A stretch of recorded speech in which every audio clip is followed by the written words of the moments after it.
Queridos amigos, soy Padre Ángel Espinosa de los Monteros. Hoy quiero hablarles de algo que todos hemos pensado en algún momento de nuestra vida, especialmente cuando las cosas no salen como esperábamos, cuando el dolor nos visita, cuando la confusión nos roba la paz. Nos preguntamos por qué nos pasa lo que nos pasa, por qué este sufrimiento, por qué esta prueba, por qué ahora.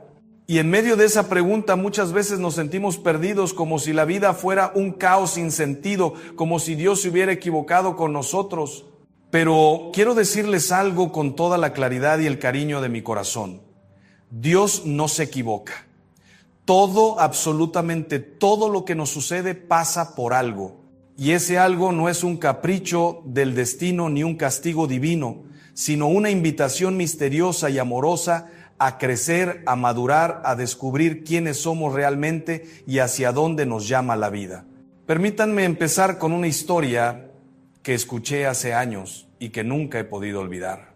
Era una mujer joven, llena de planes y de ilusiones, que había construido toda su vida alrededor de un proyecto profesional que amaba profundamente.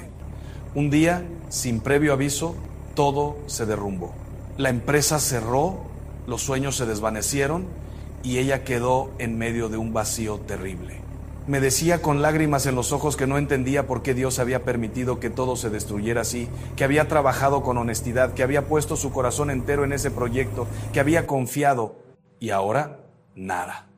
Le pregunté qué había hecho después de perderlo todo y me contó que en medio de su dolor tuvo que volver a casa de sus padres, algo que le parecía un fracaso absoluto. Pero fue precisamente allí, en esa casa, donde encontró a su padre enfermo de una enfermedad que nadie había detectado. Pudo acompañarlo en sus últimos meses de vida, pudo hablar con él de cosas que nunca se habían dicho, pudo cerrar heridas antiguas y descubrir un amor que había estado ahí siempre, pero que nunca había tenido tiempo de sentir. Cuando me contaba esto, ya no había amargura en su voz, sino un agradecimiento profundo y sereno. Había entendido que lo que parecía una catástrofe era en realidad una providencia disfrazada, un camino que Dios le abría hacia algo mucho más importante que cualquier éxito profesional. Esta historia nos enseña algo fundamental sobre la vida. No siempre vemos el sentido de las cosas cuando están sucediendo.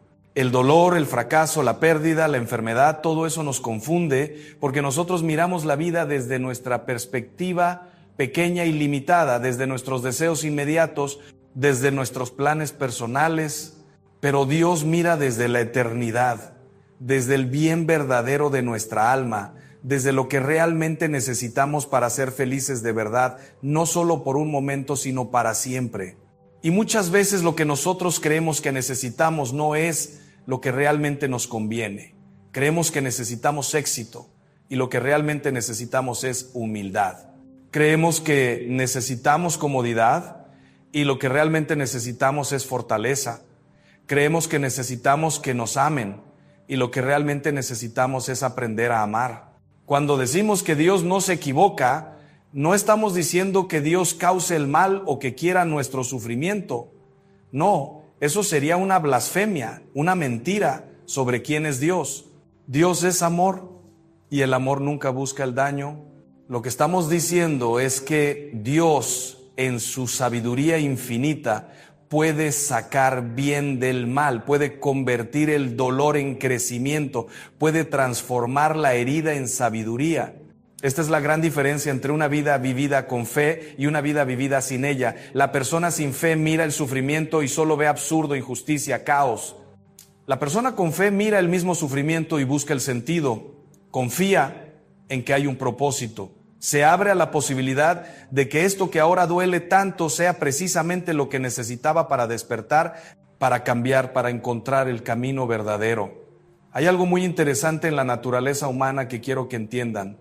Nosotros cambiamos cuando tenemos que cambiar, no cuando queremos cambiar. Es triste, pero es cierto. ¿Cuántas veces hemos sabido que algo en nuestra vida no estaba bien? Que teníamos que modificar una actitud, abandonar un hábito, transformar una relación, pero no lo hacíamos porque todavía era soportable, porque todavía podíamos vivir así, porque el dolor no era tan grande. Y entonces la vida nos pone en una situación límite, en una crisis, en un momento de quiebre, y ahí sí, cuando ya no podemos más, cuando ya no hay salida fácil, cuando ya no podemos seguir como antes, entonces cambiamos.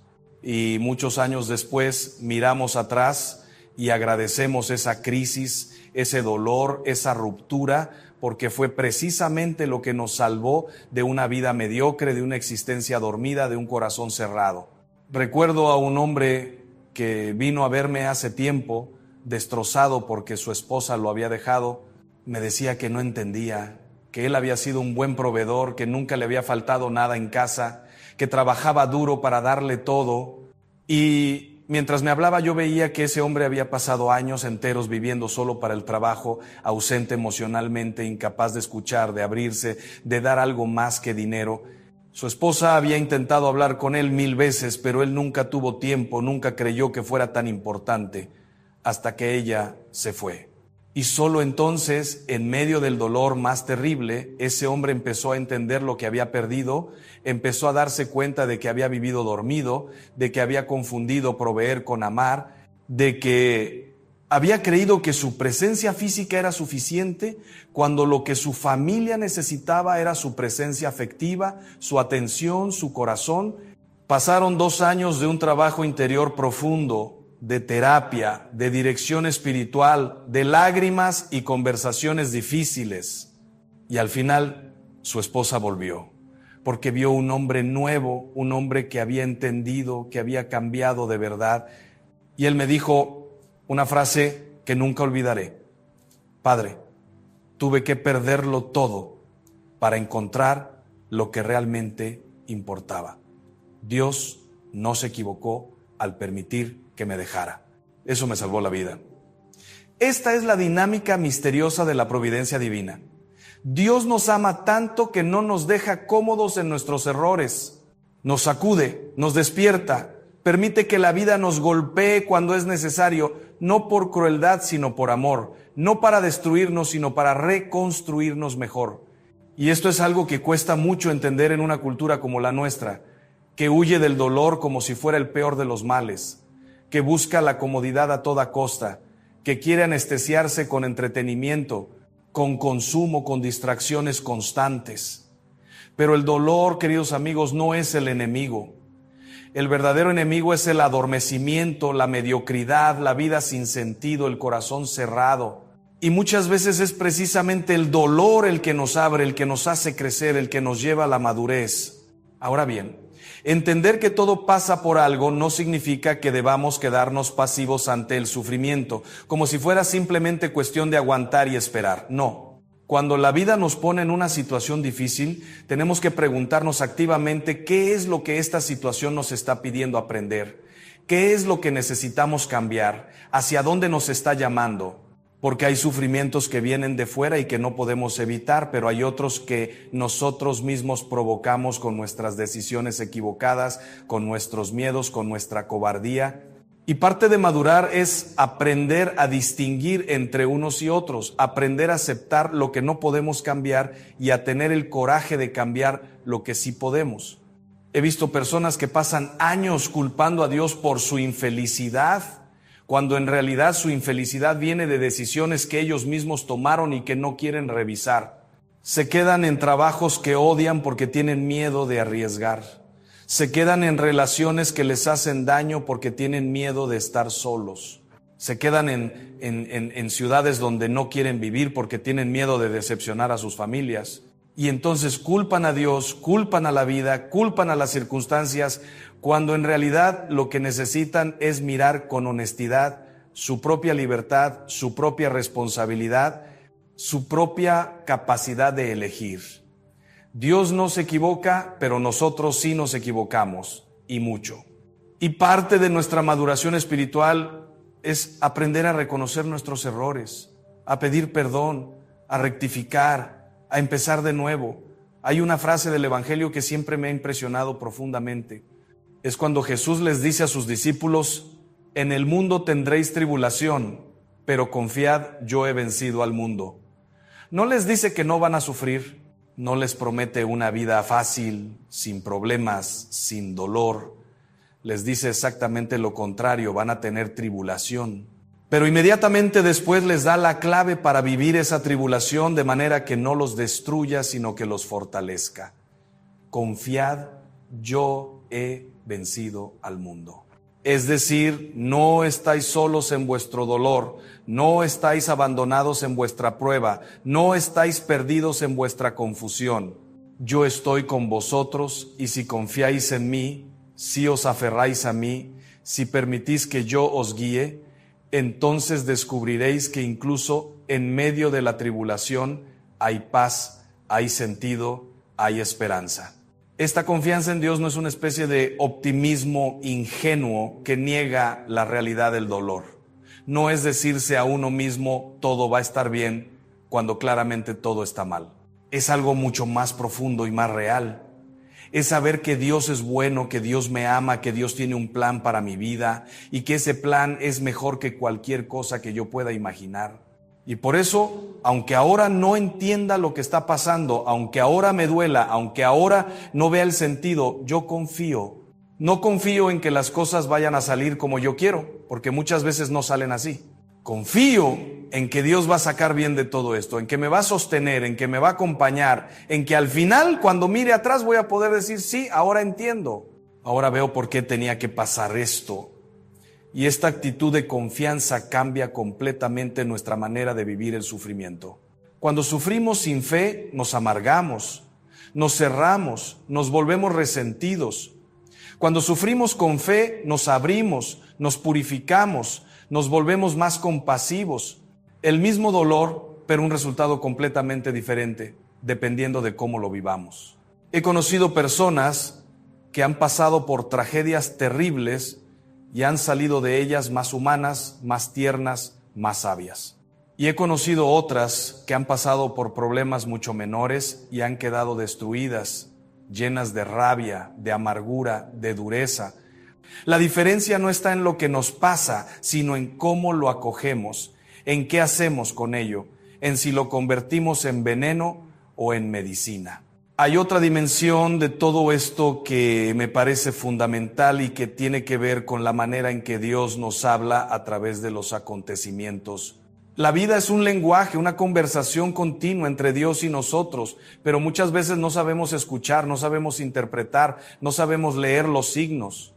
Pensamos que Dios solo nos habla a través de experiencias extraordinarias, de visiones, de revelaciones místicas, y no nos damos cuenta de que Dios nos habla sobre todo a través de lo ordinario, de lo cotidiano, de las personas que ponemos en nuestro camino, de las situaciones que vivimos día a día.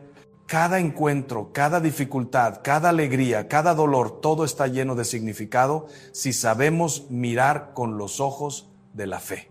Me acuerdo de una chica joven que estaba obsesionada con encontrar señales de Dios.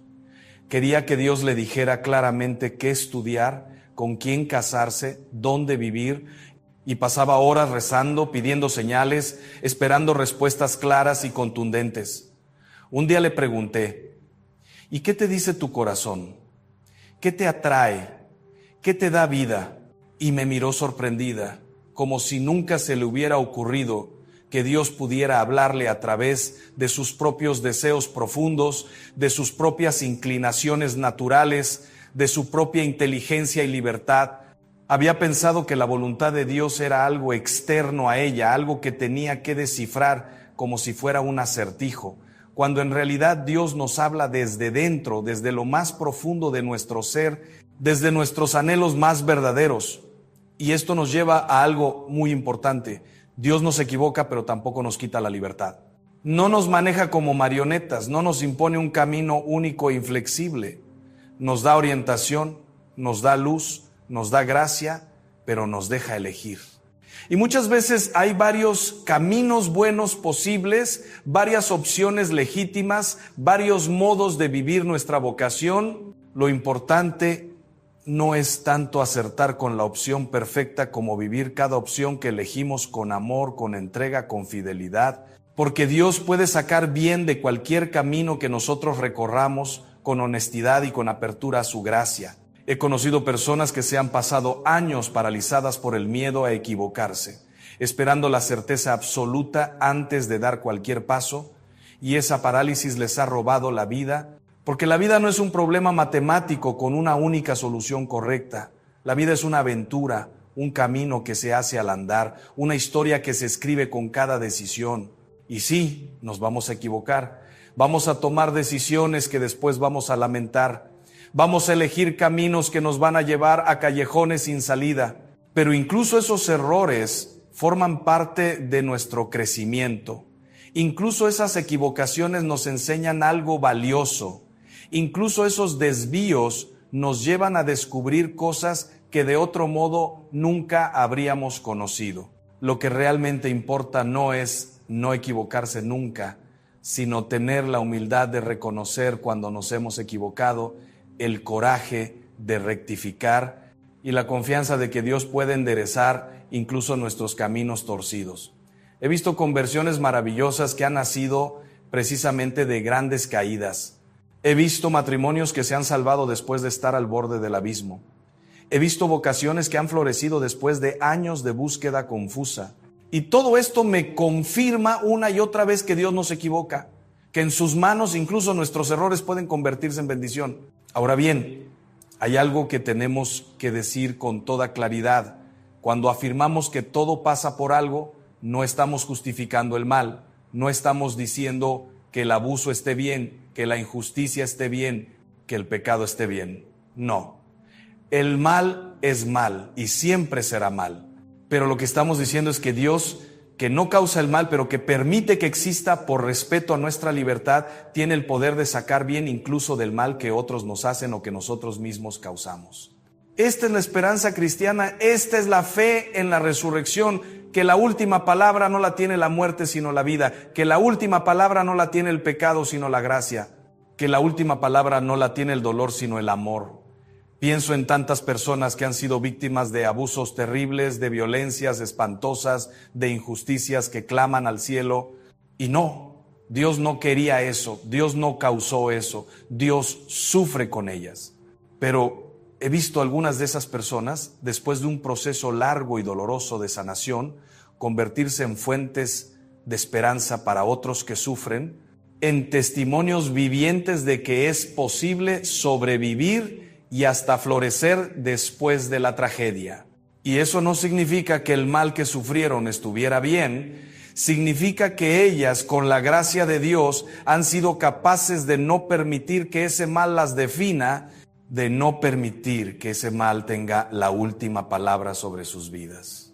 Esta es una de las dimensiones más profundas del cristianismo. La victoria sobre el mal no viene de evitarlo o negarlo, sino de atravesarlo y transformarlo.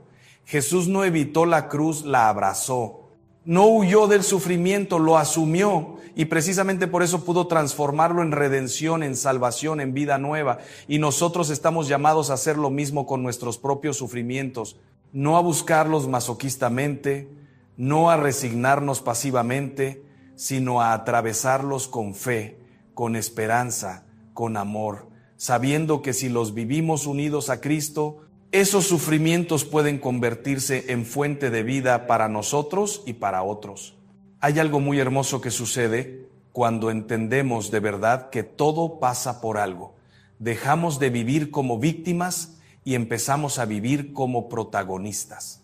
La víctima siempre está culpando a otros, siempre está esperando que las circunstancias cambien, siempre está resentida con la vida. El protagonista, en cambio, asume su responsabilidad, busca el sentido, pregunta qué puede aprender, decide cómo va a responder, y esa actitud cambia todo. No cambia necesariamente las circunstancias externas, pero cambia radicalmente nuestra experiencia interior de esas circunstancias. Recuerdo a un hombre que perdió su trabajo en medio de una crisis económica terrible. Tenía una familia que mantener, deudas que pagar, responsabilidades que cumplir. Podría haberse hundido en la amargura, en el victimismo, en la desesperación, pero eligió otro camino. Se preguntó qué podía aprender de esa situación, qué oportunidad escondida podría haber ahí. Y se dio cuenta de que durante años había estado en un trabajo que no le gustaba. Solo por la seguridad económica sin atreverse nunca a perseguir lo que realmente le apasionaba, y decidió que ese